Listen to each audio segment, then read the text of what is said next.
Dalam rangka membahas implementasi pelaksanaan peraturan DPRD Provinsi Gorontalo Nomor 1 Tahun 2018 tentang tata tertib DPRD, Komisi 1 Bidang Hukum dan Pemerintahan DPRD Provinsi Gorontalo menggelar rapat bersama dengan pimpinan dan anggota Badan Kehormatan.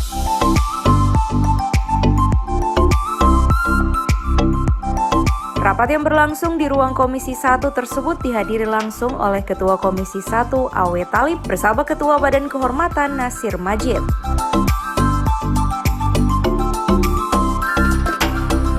Ketua Komisi 1 Awe Talib mengatakan beberapa poin penting yang dibahas dalam rapat ini tidak lain mengevaluasi seluruh kinerja dari Badan Kehormatan yang telah dilakukan selama 2020.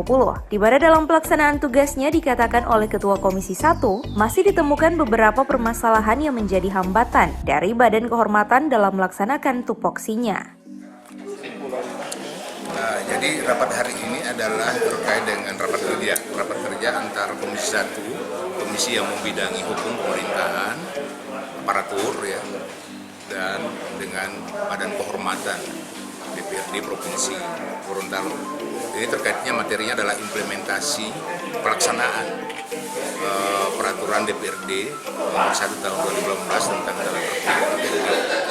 Nah, kita melakukan evaluasi yang selama ini dilakukan oleh kinerja daripada Badan Kehormatan itu sendiri, dan memang nampak Badan Kehormatan belum terlalu menggigit di dalam pelaksanaan tugas-tugasnya. Nah, tadi terungkap banyak hal, persoalan dan hambatan-hambatan yang mereka dapati dalam pelaksanaan tugasnya. Antara lain adalah supporting staff ya. Terbatasnya staff yang ada baru satu orang. Sehingga dalam mengumpul data-data ini juga ada kewalahan. Nah, sehingga tadi sudah diputuskan dan minta penambahan staff kepada Pak Sekwan dan langsung diterima itu dan akan segera dipenuhi.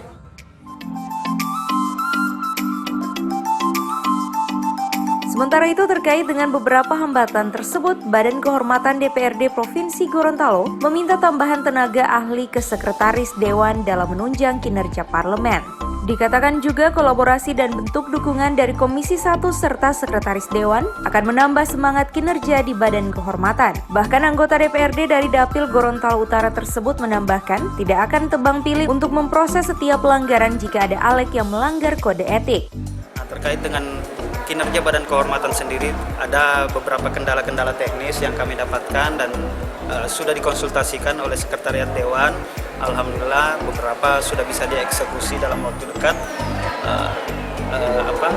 dan harapannya tentu kinerja kami hal tersebut bisa mendukung kinerja kami. Itu yang didukung itu apa maksudnya? Ya, termasuk sarana dan prasarana kami di ruang Badan Kehormatan, dan kami minta untuk dipindahkan ruang Badan Kehormatannya karena Bapak lihat sendiri ruang Badan Kehormatan ada di bawah tangga, tidak terhormat sepertinya kan. Iya, tentu, dan ada pakaian untuk bersidang segala macam, dan kami minta juga tambahan tenaga ahli untuk Badan Kehormatan seperti itu. Kalau untuk pelaksanaan tata tertib sendiri, kami sudah melakukan evaluasi terhadap absensi. Kami sudah mengumpulkan semua absensi, itu setiap bulan atau setiap 2 bulan kami kumpulkan, seperti itu.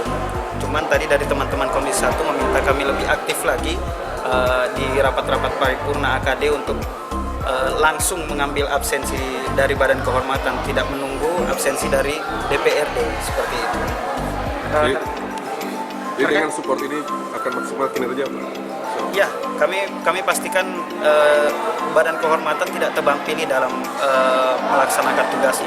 Tidak ada tebang pilih, kami akan memproses semua, siapapun termasuk Ketua DPRD misalnya, apabila melakukan pelanggaran kode etik, ya kami akan proses seperti itu.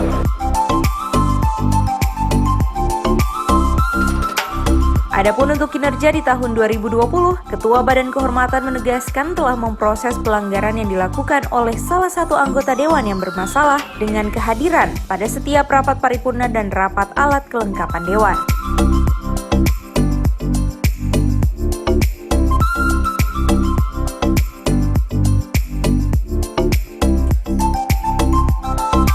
Tim Liputan Advertorial, Mimosa TV.